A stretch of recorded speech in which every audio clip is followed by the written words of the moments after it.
الحمدللہ رب العالمین والصلاة والسلام علی رسولہ الامین ومن تبعہم بإحسان الی یوم الدین اما بعد۔ ناظرین اکرام، اب تک ہم نے کتاب کے 5 حصے مکمل طور پر سماعت فرما لیے۔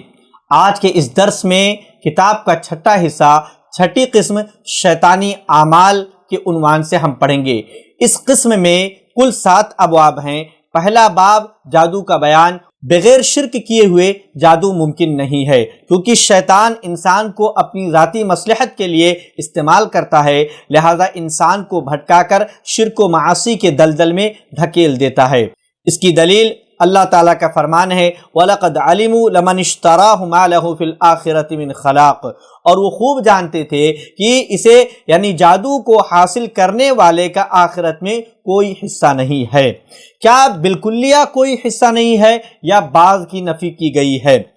اس تعلق سے چند اقوال ہیں۔ پہلا قول، وعید والی آیات جس طرح وارد ہیں اسی پر محمول کی جائیں گی، اور وعدوں والے نصوص جن میں مغفرت کا ذکر ہے کہ ساتھ وعید والی آیات کو جمع کرنے کی کوشش نہ کی جائے تاکہ ان کی شان میں کوتاہی نہ ہو اور نہ ہی وعید والے نصوص کے شان میں کمی واقع ہو، جیسا کہ اللہ تعالیٰ کا فرمان ہے وَمَا نُرْسِلُ بِالْآيَاتِ إِلَّا تَخْوِيفًا، ہم تو لوگوں کو دھمکانے کے لیے ہی نشانیاں بھیجتے ہیں، کیونکہ اللہ تعالیٰ نے انہیں بھیجنے کا مقصد ڈرانا اور دھمکانا بتلایا ہے۔ دوسرا قول، وعید والے نصوص کو وعدہ والے نصوص کے ساتھ جمع کیا جائے گا، اس بنیاد پر نصیب کی یا حصے کی نفی میں تفصیل ہے۔ مکمل کی نفی ہوگی اگر جادو کے لیے شیطان کا استعمال کیا گیا ہو، اگر جادو کے لیے شیطان کا استعمال کیا گیا تو مکمل حصے کی نفی، اور اگر جادو کے لیے دوا اور جڑی بوٹی کا استعمال کیا گیا تو کچھ حصے کی بعض کی نفی ہوگی۔ دوسری دلیل، اللہ تعالیٰ نے فرمایا یؤمنون بالجبت والطاغوت، وہ بتوں اور شیطان کو مانتے ہیں، اعتقاد رکھتے ہیں۔ حضرت عمر رضی اللہ عنہ فرماتے ہیں جبت جادو کو اور طاغوت شیطان کو کہتے ہیں، اور جابر رضی اللہ عنہ فرماتے ہیں طاغوت وہ کاہن ہیں جن پر شیطان اترتا تھا اور ہر محلے کا الگ الگ کاہن ہوا کرتا تھا۔ تیسری دلیل، حضرت ابو ہریرہ رضی اللہ تعالی عنہ سے روایت ہے کہ اللہ کے رسول اکرم صلی اللہ علیہ وسلم نے فرمایا اجتنبوا السبع الموبقات، کہ 7 ہلاک کرنے والی چیزوں سے بچو، 7 ہلاک کرنے والی چیزوں سے اجتناب کرو، اس طور پر کہ وہ ایک سرے پر ہوں اور تم دوسرے سرے پر۔ 7 کی جو بات کی ہے یہ تحدید مراد نہیں ہے، کیونکہ ان کے علاوہ بھی اور چیزیں ہلاک کرنے والی ہیں۔ قالوا یا رسول اللہ وما ہن، صحابہ اکرام نے اللہ کے رسول اکرم صلی اللہ علیہ وسلم سے پوچھا کہ وہ کون سی 7 چیزیں ہیں؟ آپ نے فرمایا اللہ تعالیٰ کے ساتھ شرک کرنا، سب سے پہلی چیز اللہ کے ساتھ شرک کرنا، دوسری چیز والسحر جادو، تیسری چیز وقتل النفس التي حرم اللہ الا بالحق، ناحق کسی نفس کو کسی جان کو قتل کر دینا، چوتھی چیز وَأَكْلُ الرِّبَا، سود کھانا۔ سود کھانے کا مطلب سود لینا ہے، خواہ کھانے کی شکل میں ہو یا بستر وغیرہ کی شکل میں ہو، اور سود کہتے ہیں معاملے میں کوئی ایسی چیز جس میں برابری واجب ہے اس کو بڑھا چڑھا کر لینا، اور جس عقد میں جس معاہدے میں اشیاء کو فوری طور پر قبضہ میں لینا واجب ہے اس میں تاخیر کرنا۔ اسی طریقے سے وَأَكْلُ مَالِ الْيَتِيمِ، یتیم کا مال کھانا بھی 7 ہلاک کرنے والی چیزوں میں سے ایک ہے۔ یتیم کہتے ہیں جس کا باپ بلوغت سے پہلے وفات پا گیا ہو، چاہے لڑکا ہو یا لڑکی۔ اور اس کے بعد ہے وَالتَّوَلِّي يَوْمَ الزَّحْفِ، یعنی جب کفار سے جنگ کے لیے صف بندی ہو چکی ہو وہاں سے بھاگ کھڑا ہونا۔ وَقَذْفُ الْمُحْصَنَاتِ الْغَافِلَاتِ الْمُؤْمِنَاتِ، آزاد مومنہ عورتوں پر زنا کی تہمت لگانا۔ سامعین کرام، کسی کو ناحق قتل کر ڈالنا جس کا قتل کرنا حرام ہے، اس کی 4 صورتیں ہیں۔ کسی مومن کا قتل کرنا اس کے ایمان کی وجہ سے، ذمی کو جزیہ دینے کی وجہ سے، معاہد کو مسلمان اور اس کے مابین قتل و غارت نہ کرنے کے عہد و پیمان کی وجہ سے، اور مستامن کو ہمارے اور اس کے مابین تجارت اور دعوت اسلام کے لیے امن معاہدے کی وجہ سے۔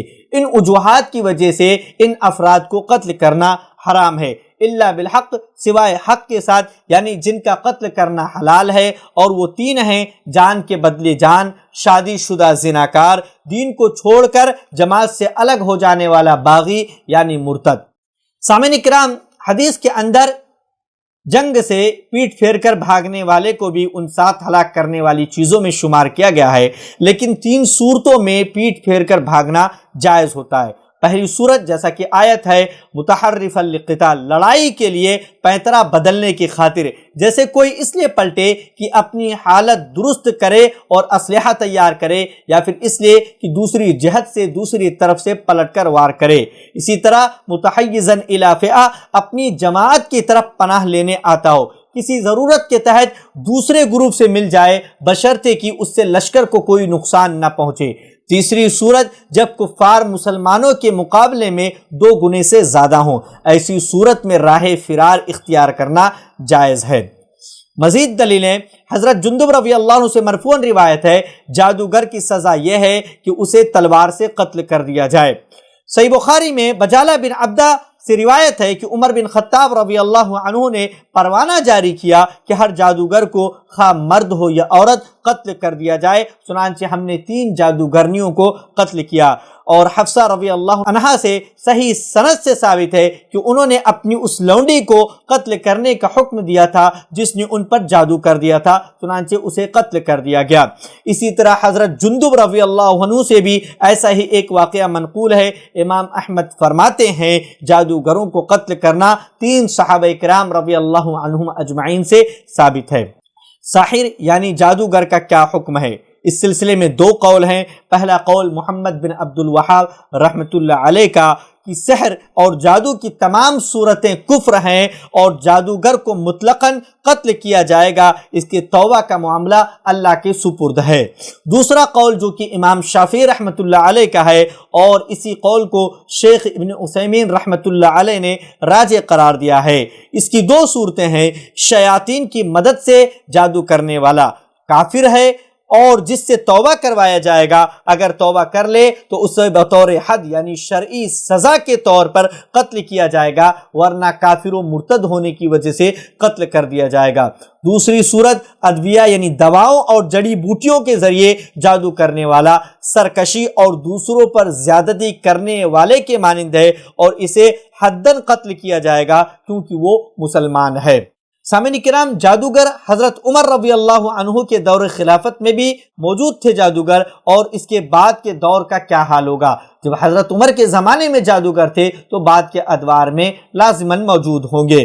بادشاہ وقت کا جادوگر کو قتل کرنے کا فتویٰ شرعی قوانین کے عین مطابق ہے، کیونکہ وہ یعنی جادوگر زمین میں فساد برپا کرنا چاہتا ہے، بلکہ اس کا یہ عمل فساد کی سب سے بری صورت ہے، لہذا امام کے اوپر اس کا قتل کرنا واجب ہے، اور امام کے لیے جائز نہیں کہ وہ اس کے قتل میں آناکانی سے کام لے، کیونکہ ایسے لوگ اگر چھوڑ دیے گئے تو حالت یہ ہوگی کہ ان کا فساد سرحدوں کو پھلانگتا ہوا پھیلتا چلا جائے گا، اور اگر قتل کر دیے گئے تو لوگ ان کے شر سے محفوظ ہو جائیں گے، اور لوگوں کے دلوں میں جادو کو سیکھنے اور جادو کرنے کو لے کر خوف پیدا ہو جائے گا۔ لہٰذا یہ بات ثابت ہوئی ان دلائل سے کہ جادو ایک شیطانی عمل ہے، کفریہ عمل ہے، اس کی سزا قتل ہے، لہٰذا اس سے بچنا از حد ضروری ہے۔ اللہ رب العالمین سے دعا گو ہوں کہ ہم تمام لوگوں کو ہر قسم کے شیطانی عمل اور جادو وغیرہ سے بچنے کی